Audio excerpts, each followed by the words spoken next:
Here is a discipleship moment with Brad Holloway. Hey, this old Coach Holloway here, and I just finished up practice and starting a new season and excited about being out there with the guys. And of course, I'm still a heavyweight, so I got to wrestle with the heavyweight guys, and I'll wrestle with them. And of course, I'm not as quick as I used to be, and so I'll let them shoot and try to take me down, and I just use a little defense and I score, right? And then they look at me and they say, "Well, Coach, how old are you anyway, right?" And then I say, "Well, do you remember the Vietnam War?" Right? Yeah, that's when I first walked on the mat back in the Vietnam.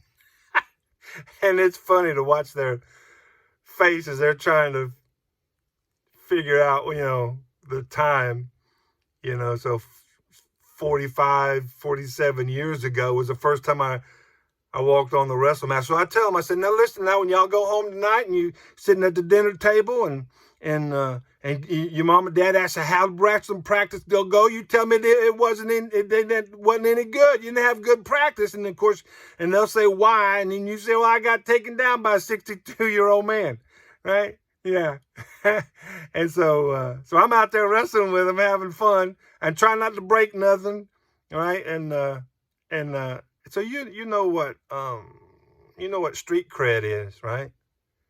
Right. But so when I wrestle with the guys, right, I get some mat cred, and then when I put my arm around them, tell them I'm praying for them and I'm proud of them, and they listen, right?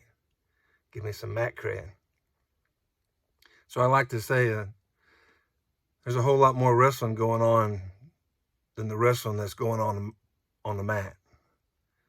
In the heart of the young guys that are out there wrestling and trying to figure out who they are, and thinking they're going to figure that out. They learn that through wrestling. They're going to learn a lot of things through wrestling.